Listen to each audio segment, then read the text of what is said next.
Rear Admiral Thomas M. Dykers, retired. The story we are about to bring you is one of extraordinary heroism. The USS Barb was one of the most aggressive submarines in World War II. In fact, she ranked number 3 in the amount of enemy tonnage sent to the bottom. She had a fighting crew. In fact, a crew that wouldn't quit fighting. Here is their story.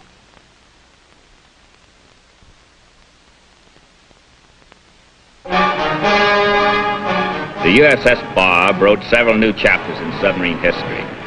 In doing so, she resorted to almost every type of warfare, from bold surface attacks to riding dangerously into shallow waters and bombarding shore installations.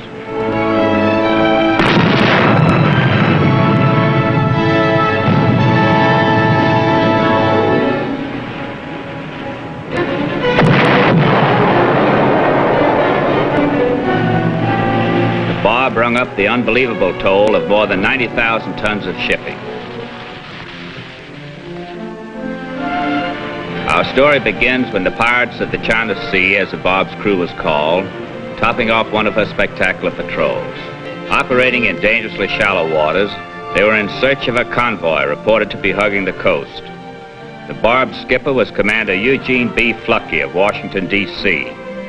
Lieutenant William M. Walker from Miami, Florida was the Barb's first lieutenant. The ship's top petty officer was Paul G. Saunders, chief of the boat. His hometown was San Diego, California. Well, all them meatballs and no spaghetti. How come they got you working a swab, Jackie boy?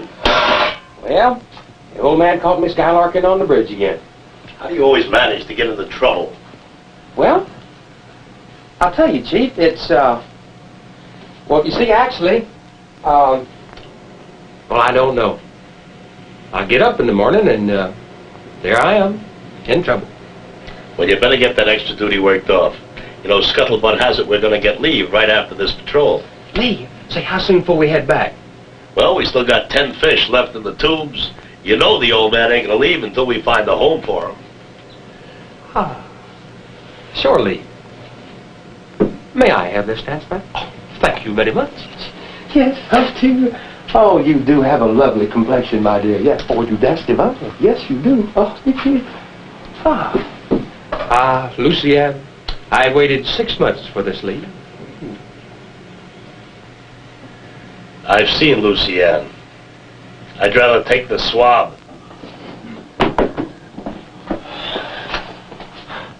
Thanks.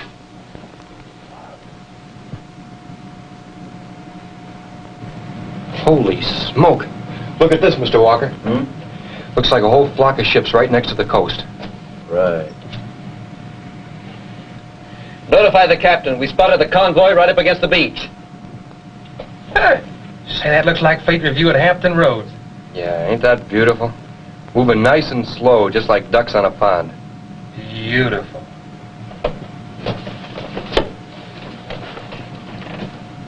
Looks like the convoy, all right. Have they changed position? Yes, sir. They're moving south slowly. Most of the coast's unexplored. Be pretty rough getting in.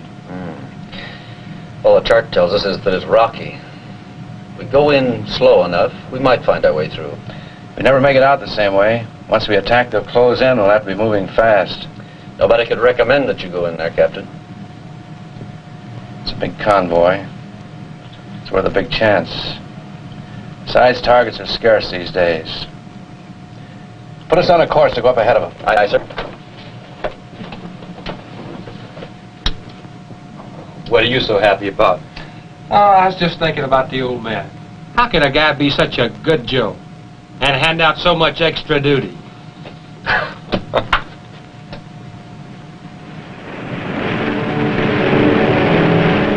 The Barb slipped beneath the surface on a course towards the dangerously rocky coastline.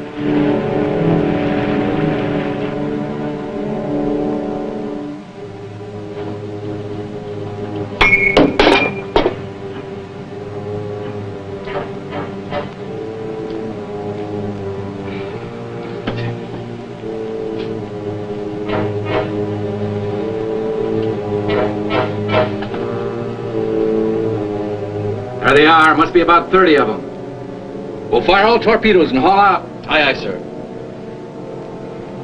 Barb slowly swung into position. Commander Flucky gave the order to fire a bowsprit of 6 torpedoes. Fire! At 8-second intervals.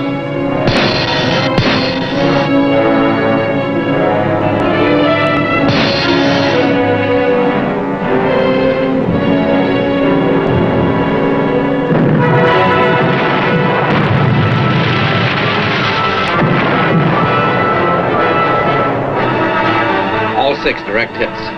Right full rudder, all ahead full, after torpedo room, stand by.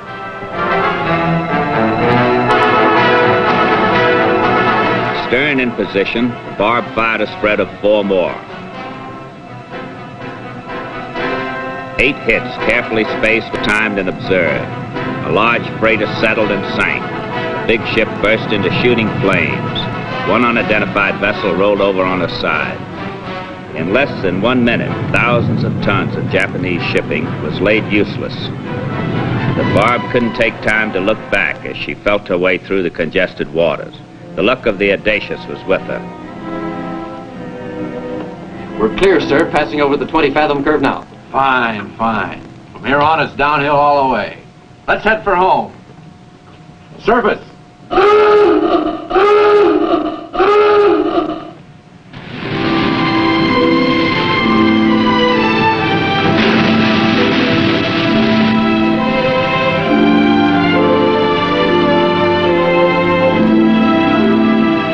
A few weeks later, the Barb steamed into Pearl Harbor.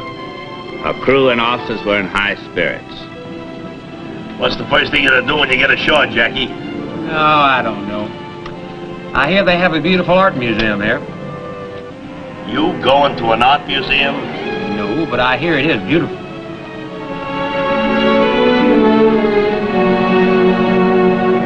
But what they didn't know was that ComSub Pac was to have disappointing news for them. What makes you think lifeguard duty isn't important? I didn't say that, sir. All I said was I got a bunch of wildcats on board who need more action. They won't sit still. Sounds like a cocky crew. Yes, sir, they are. I can understand why. Yes, sir. I'm sorry, Gene. Bob's getting pretty old. We have faster and more modern boats for combat patrol now. Maybe so, Admiral, but I don't think there's a ship in the force with a Barb spirit. You think that's the most important factor? Yes, sir, I know it is. I'm afraid I can't do it, Gene. I'll guarantee you $1 million worth of damage. No. But, sir, I've got a plan to knock out shore installations. We can't do enough damage with one deck gun to make it very worthwhile. We could employ rockets. Rockets? Aboard a sub? Just because it's never been done, sir, doesn't mean it isn't possible. I didn't say it wasn't possible. Sorry, sir. But we know those shore installations better than we know the streets in Washington. With a full load of rockets, we could massage that shoreline. Let me think about it. I'll also personally guarantee you at least 15 ships. Looks like you've got your heart set on another combat patrol. Then I'll let you do one more wall patrol, Gene. And with rockets. Thank you, sir. Now, get out of here before I change my mind. Aye, sir. And thanks again, Admiral. We won't disappoint you.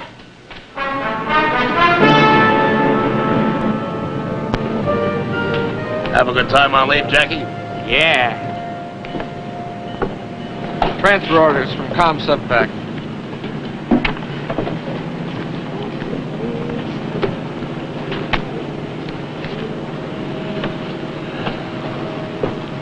Say, I wonder who's getting transferred. None of your business. Take it to the yeoman's office. And keep your nose out of it. Yeah, all right.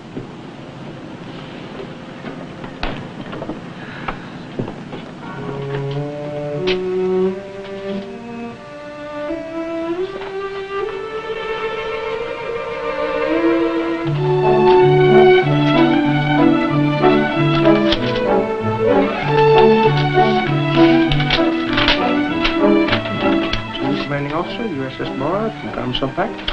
Subject transfer of enlisted personnel. You are hereby ordered to transfer Potter, Jack, electrician, mate, yes, first able come transportation to, Potter. Something wrong, Potter? No, sir, there's nothing wrong, sir. Well, cheer up. We'll be underway in a few hours. I'm sure we'll be able to find some extra duty for you.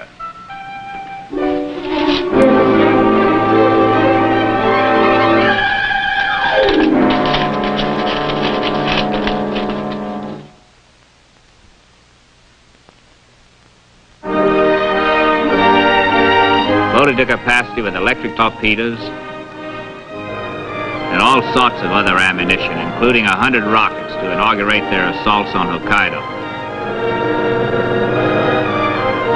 On June 8, 1945, the Barb departed on a final war patrol. Captain, just broke an urgent message from ComSub PAC. Wants us to head for La Perouse Straits and raise a rumpus. I don't understand. Aren't Heideman's Hellcats in there now? Seems they should have enough subs in his wolf pack to take care of the area. Means only one thing. They must be trapped in there.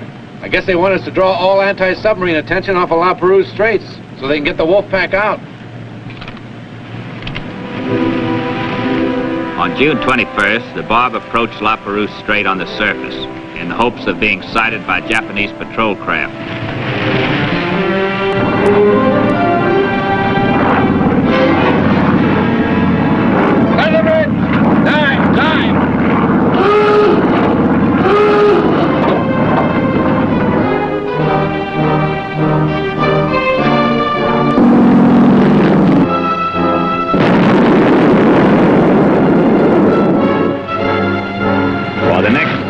The Barb dived and surfaced like a playful porpoise, drawing all attention away from the wolf pack.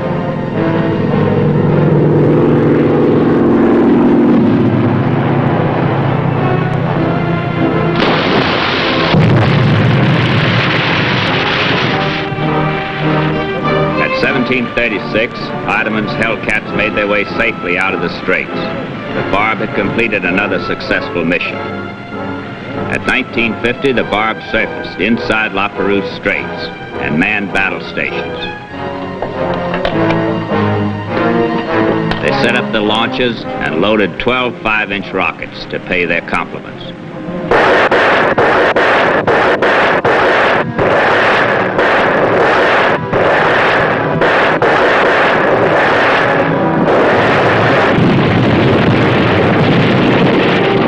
The initial rocket assault was highly successful, leaving the city of Shari badly damaged. Despite many countermeasures, the Barb fearlessly attacked the enemy at every opportunity, determined to fulfill her promise of $1 million worth of damage and at least 15 ships. By August 2nd, 1945, she had made good her promise.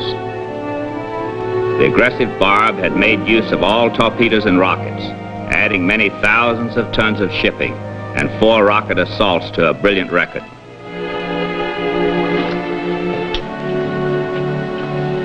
Just wanted to remind you, Captain, we haven't sent our report to ComSub PAC informing him that all our torpedoes are expended. I hadn't forgotten, Bill. But if we report now, he'll make us come home.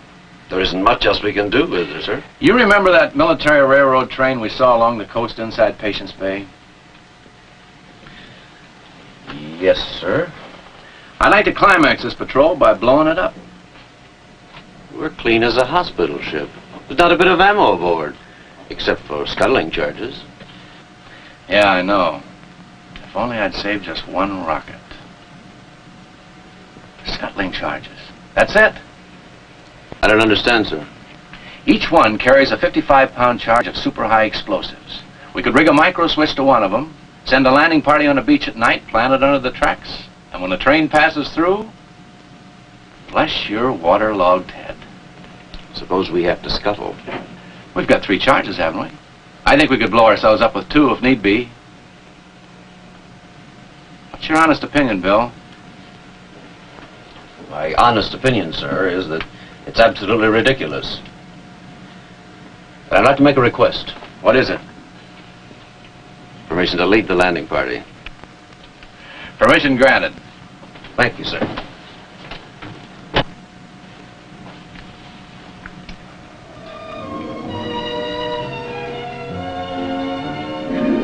This, my boy, is the proper way to do a foxtrot. Man, that looks more like a turkey trot to me. You're just jealous. So what do you call it, Pop?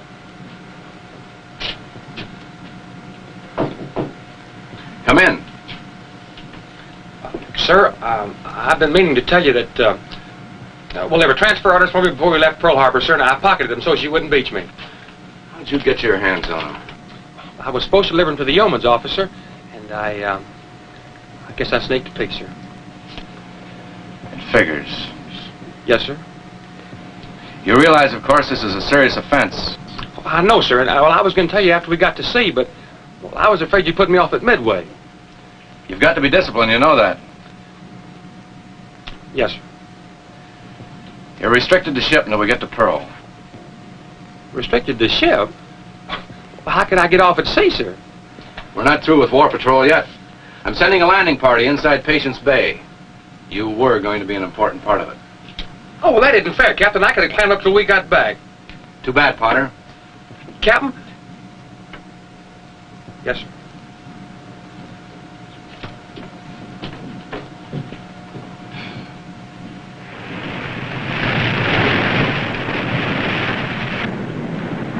Looks like about 900 yards off the coast, Captain. Conditions perfect. No moon, heavy clouds. Right. Muster the landing party on deck. Replace Potter with Downey. I'll start briefing him right away.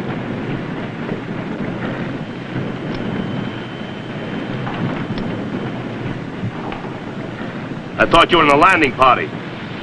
The old man restricted me to the ship. All right, let's go over it once again. Form into a boat. Lieutenant Walker will lead the party ashore. One guard will proceed 50 yards up the track, another 50 yards down. The rest of the party will dig under the track and plant the battery and charge. Chief Saunders will test and adjust the micro switch on the firing circuit. Then return to the boat. Well, sir, I don't think I can handle a firing switch. Wasn't it clear when I explained it? No, sir. I think it should be handled by an electrician's mate. And, who do you think should do it? Potter, sir. Very well, get him. Yes, sir. Man, I've been trying to think of some soul-stirring message like synchronize your watches. But all I can think of is, if you get stuck, we'll come back for you every night. If we can't, follow the mountain ranges north and head for Siberia. Siberia? Shove off and God go with you.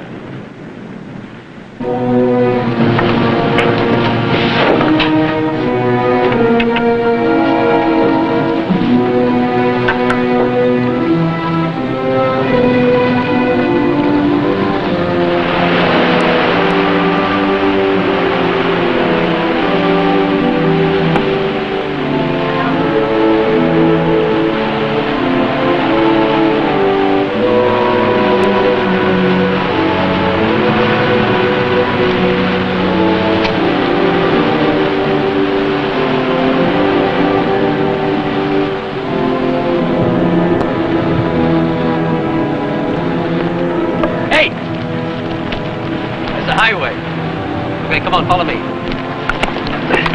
Enjoying your trip? Very funny. Look, you better let me take the lead, see. I'm not the most smart thing go by. No, I'm super.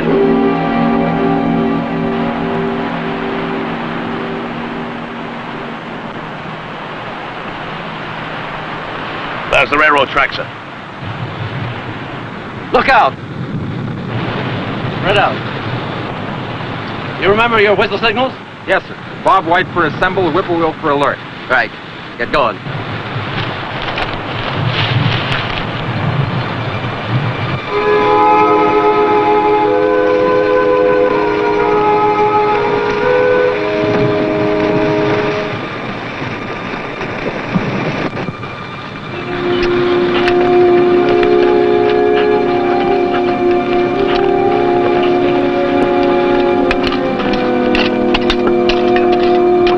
They can't grow anything but bulrushes here, Mr. Walker. Look at that lousy soil. Never mind the soil, Potter. Just keep digging.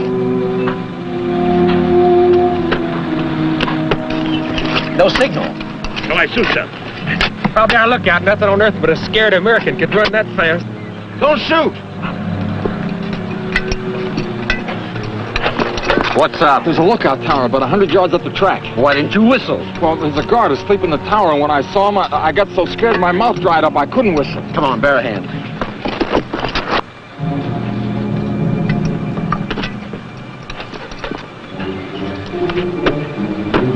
Sir, I can hear a train approaching.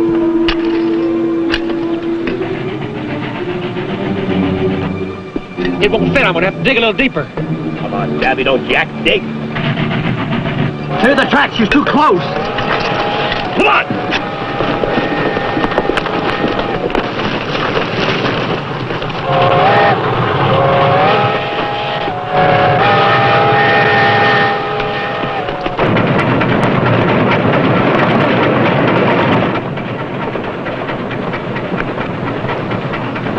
Oh, they got me.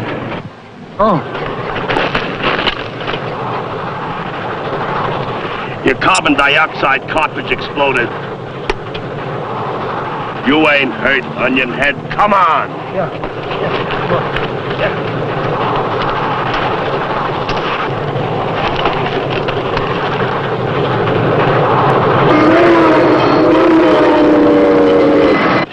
Hurry up.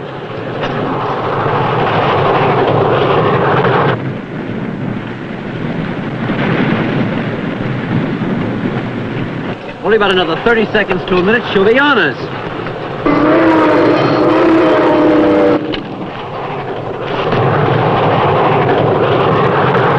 She's all set, sir. Right, let's go.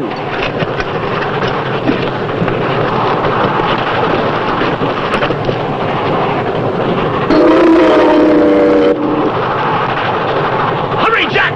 Hurry!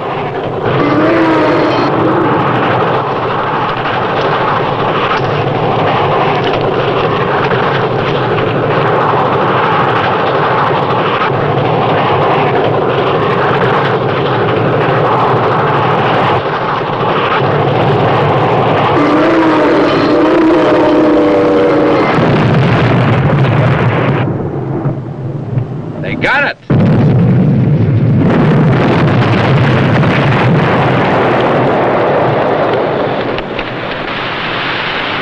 Jack must have been too close to that one.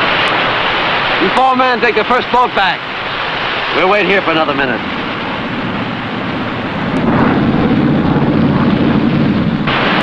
We'd never get back there. They'd be closing in on the beach soon. Can't leave him now. He might still be alive. We've got to, Saunders. They'll spot that sub soon. There'll be curtains for all of us. You're right, sir. I'm sorry.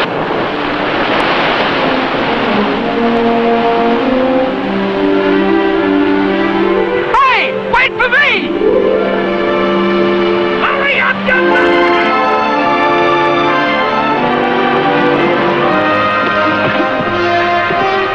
Think the old man will give me extra duty for being late?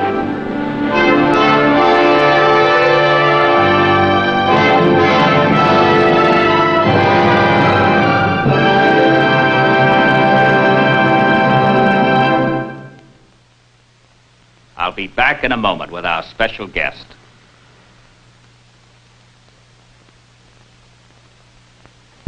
I know you will be pleased to meet the Barb skipper, Captain Eugene B. Fluckey, who is now head of the Department of Electrical Engineering at Annapolis and the director of the Navy Marine Corps Memorial Stadium project. Gene, this 12th patrol of the Barb was certainly a model of ingenuity. Where did you get all those ideas? Tommy, we knew we had very little chance of finding any worthwhile targets for our torpedoes that late in the war. So we thought them up while we were sitting on our hands. The Barb stood 3 of all submarines in tonnage sunk, won the Presidential Unit Citation, you were awarded the Medal of Honor, and still you tell me you had time to sit on your hands. Well, we had 80 of the finest men in submarines on board. They were always in a hurry. So sometimes we did sit on our hands, but I must admit it wasn't for very long. Congratulations to you for furnishing such fine leadership to this outstanding submarine. Thank you. I hope that you will be with us again for another true story of the silent service. Take her down and up the line, through the deep blue underneath the ocean. We'll control the ocean's wide, from down, down underneath the sea. Safe and close, we'll pass meant to be. That we're safe as long as there's a submariner underneath the sea. So rig for dive and take for dive. Go down, down underneath the ocean. Fearless men will find me down in the deep blue underneath the sea.